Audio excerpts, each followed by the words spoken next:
कहाँ थे कल हम लोग? कहाँ थे?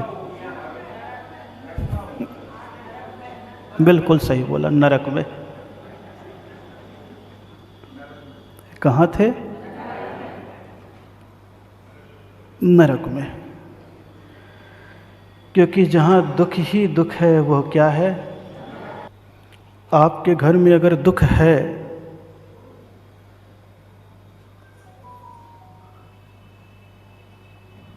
उलझने अशांति है, टेंशन है, प्रतिशोध है, एक दूसरे से जल रहे कुड़ रहे हो, मरने मारने पर उतारू हो, लड़ने लड़ाने पर उतारू हो, तो आप कौन सी जिंदगी जी रहे हो? कौन सी जी रहे हो?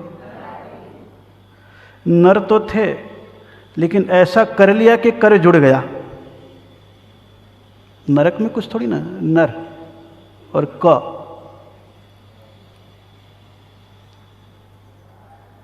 कृत्य कुछ गलत हो गए, दुख आ गया तो कहां पहुंच गए?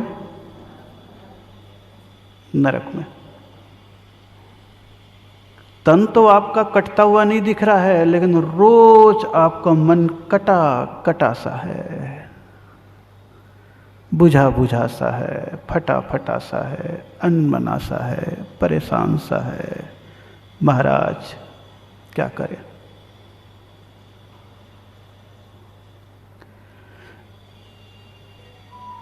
क्योंकि जितना बंधन है उतना ही दुख है।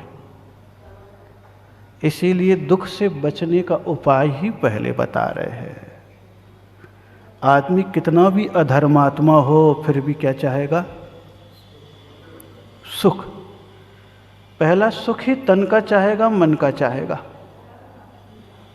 किसका चाहेगा? तन का और मन का चाहेगा। आत्मा के सुख की तो बात बिल्कुल अलग है।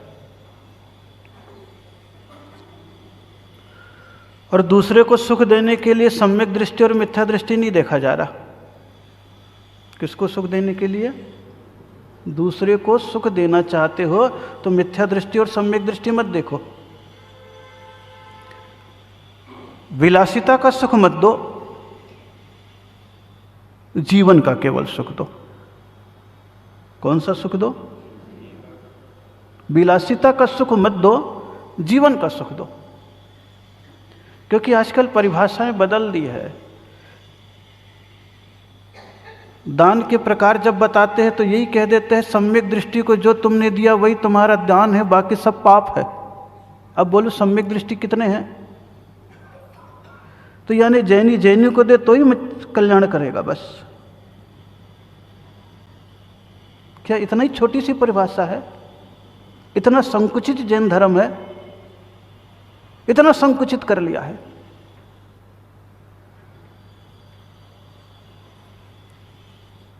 बोले आहार दान, औषध दान, ज्ञान दान, अभय दान किसको दो?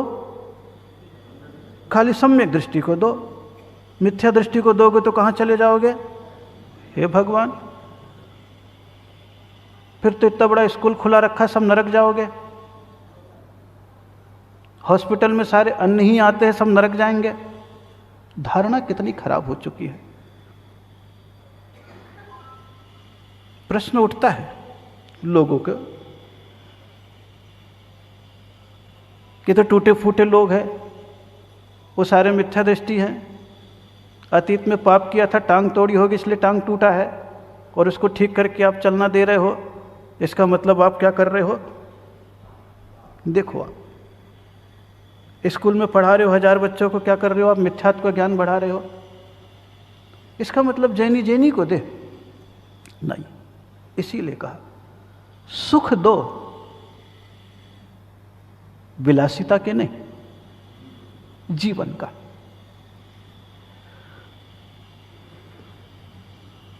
अगर आपने भूखे को भोजन भी करा दिया तो क्या है? पुण्य है। क्या है? पुण्य है। ये नहीं है कि तुम व्रती या महाराज को ही कराओ तो ही पुण्य है। आत्म कल्याण का पुण्य अलग है। कौन सा पुण्य? कर्म क्षय का पुण्य अलग है, और साधारण पुण्य की वृद्धि का भाव अलग है। तुम्हारे दुनिया का जितना भी काम चल रहा है ना, साधारण पुण्य के फल से चल रहा है, लेकिन उस फल में जहां विकृति आ गई, विलासिता आ गई, तो वही पुण्य पाप देने में कारण बन गया। अब तिर्यंच कौन सा सम्यक दृष्टि है? लेकिन घास खिला देते कि नहीं, इलाज करा देते कि नहीं? अब देखते रहोगे सम्यक दृष्टि कौन सा तिर्यंच है। जिस दिन देखोगे ना, उस दिन ये जो खोपड़ी है ना यहाँ आ जाएगी, दिमाग कहाँ आ जाएगा? ये बोलते हो ना आप, यही बोलते हो आप। स्थिति बिल्कुल अलग है। बोले दुर्गति से बचना और सुखी जीवन जीना है, तो तुम्हारे जीवन में कोई न कोई परोपकार की वृत्ति, शिक्षा दान की वृत्ति, धर्म की वृत्ति, व्यसन की मुक्ति, समत्व का भाव, आपसी सौहार्द का भाव भीतर पनप जाए, बस और कुछ नहीं है। अन्यथा आजकल लोगों ने इतनी सारी ऊंची ऊंची परिभाषाएं दे दी कि बुद्धि तो ऊंची हो रही है और कृत्य नीचे हो रहे हैं।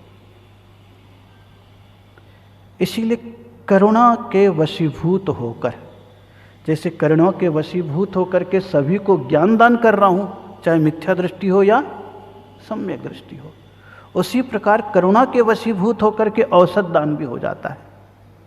किसके वशीभूत होकर? करुणा के वशीभूत होकर। और जिसका मन कोमल होता है उसका ही मन द्रवित होता है। कठोर मन वाला कभी भी द्रवित नहीं होता। टाकीज में बैठ करके पिक्चर देखते वक्त किसी को परेशान, दुखी, दरिद्र, उलझनों में देखो तो आपके आंखों में आंसू आ जाते हैं, और साक्षात देखते हो तो भाग यहां से, है कि नहीं? आपका मन कभी कभी हो जाता है कि नहीं? अब फिल्म हॉल में बैठ के पगले क्या हंसना क्या रोना,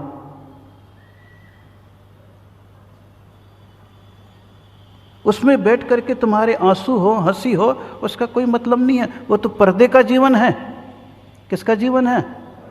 और 3 घंटे में तुम्हें सारी चीजें दिखा देगा, वो 3 घंटा पर्दे का नहीं है, वो 3 जीवन तुम्हारा है। बचपन, यौवन, बुढ़ापा, ही 3 घंटा पूरा जीवन वही है। समझ लिया तो,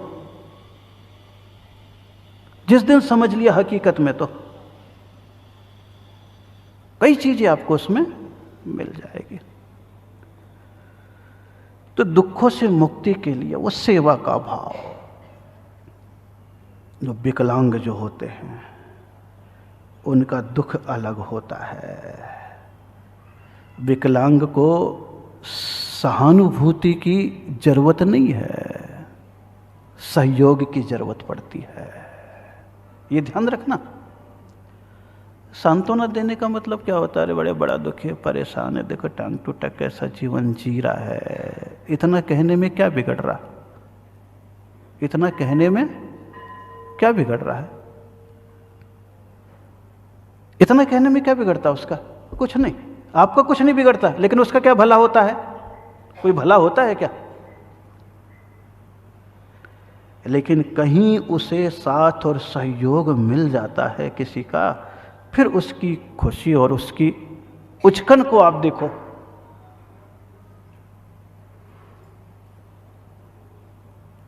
वो हम लोग देखते हैं। यौवन है, बुद्धि है, सौंदर्य है, लेकिन किसी के हाथ नहीं, किसी के पांव नहीं है, और उपेक्षित जीवन जीते हैं।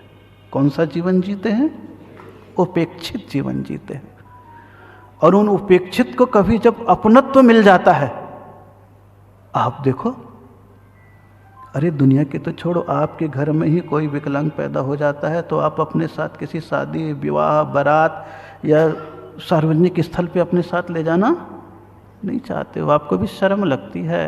क्या लगती है? शर्म लगती है। अपना ही बेटा हो तो माँ की कृपा बस होती है कि कैसा भी हो मैं कर लूँगी, लेकिन भाई को देख लो, इतना अंतर आ जाता है, इतना अंतर आ जाता है। और जब उनकी उम्र में जब ये रहता है और एक सेंसर का हाथ लग जाता है और पूरा काम यानी लिखना पढ़ना कपड़े पहनना अपना निजी कर्म पूरा कर लेना, सेल्फ डिपेंडेंट जब हो जाते हैं, फिर देखो आप उनकी। और विज्ञान भले धर्म नहीं करता है लेकिन जीविका के सुख के साधन का निर्माण अच्छा कर रहा है। हम धर्मात्मा लोग नहीं कर रहे जितना वो कर रहा है। हम लोग तो अलग बुद्धि के लोग हैं, बिल्कुल अलग बुद्धि के लोग हैं। और जेएनयू में तो इतना अच्छा कहा गया, देखो भोग भूमि में अगर जाओगे तो कितना बड़ा सम्मान दे दिया था कि सूरज उदित हुआ तो कुलकर ने बताया घबराओ मत, ये सूरज चांद आकाश की चीज है, कल्प वृक्ष का दीपक बुझ रहा है, इससे तुम इससे नहीं मिल रहा तो उससे काम चला लो, काम वही करेगा। क्या बताया कुलकरों ने? सूरज और चंद्रमा, यही बताया ना, बताया कि नहीं, शास्त्रों में पढ़ते हो कि नहीं? कुलकरों ने बता दी कि सूरज चंद्रमा तुम्हारे प्रकाश के साधन है, इसलिए उनसे घबराओ मत। तो पूरी जैन समाज और शास्त्रों में उसे कौन सा सम्मान दे दिया? जैनियों के कुलकर। क्या सम्मान दे दिया? कुलकर, इतना बड़ा सम्मान दे दिया। आदिनाथ के पिताजी नाभी राय ने कौन सी बात बताई? कौन सी बात बताई? आप बताओ। हैं? नाभि काटने की। कि भोग भूमि में जन्म होता था तो एक छींक लिया, एक जम्हाई लिया और निरपावती बच्चा जिंदा रहता था 49 दिन तक। लेकिन जैसे कर्म भूमि पास आने लगा तो नाल नाभि से जुड़ी हुई है, तो बोले घबराओ मत, ये तेरे ही बच्चे हैं, तेरे ही वंशज हैं, इनसे घबराने की जरूरत नहीं है, इसलिए क्या करो, नाल काट। नाभि राय नाल काटने की बात बताई, हमने कितना बड़ा सम्मान दे दिया कुलकर का। और आज वैज्ञानिक जीविका के कितने अच्छे अच्छे साधन खोज के दे रहे हैं, अपन गाली के अलावा कुछ नहीं भगते। नहीं, गलत चीज दे रहा है वो मैं मानता हूं, कई चीजें, लेकिन जो चीज अच्छी दे रहा है उसको स्वीकारने में और शाबाशी देने में कौन सा नरक चले जाओगे? चले जाओगे क्या? लेकिन विकृत बुद्धि, आगम के नाम पर आ तो हटा दिया, खाली गम देने तैयार हो गए आजकल के पंडित और वो लोग। आ हटा दिया, गम ही गम दे रहे हैं तथाकथित परिभाषा के नाम पर। लेकिन उनको कुलकर का सम्मान दिया। क्या सम्मान दिया और क्या बताया था? आदिनाथ ने क्या बताया था? कैसे अनाज निकालना। अब उस समय जो साधन थे वैज्ञानिक, बैल, कोल्हू, लकड़ी, सब चीजें बता दी और बैल से वही कर रहा। अब उस समय वो थे, वो भी तो विज्ञान था एक, और कुछ थोड़ी ना था। उस विज्ञान को उन्होंने दिया उस समय, तो उस समय के लिए वही बहुत था और आज तक वही चल रहा है। तेल भी वैसे ही निकालते और दाएं भी वैसे ही देते हैं, वो चीज़ मिटी नहीं है आज तक। लेकिन और बुद्धि व्यवहारिक लगा करके मशीनीकरण कर दिया। क्या कर दिया? मशीनीकरण कर दिया। जो एक आदमी एक दिन में जितना काम करता था, एक मशीन 1000 आदमी जितने काम करती उतना 1 घंटे में कर दिया। और क्या किया है?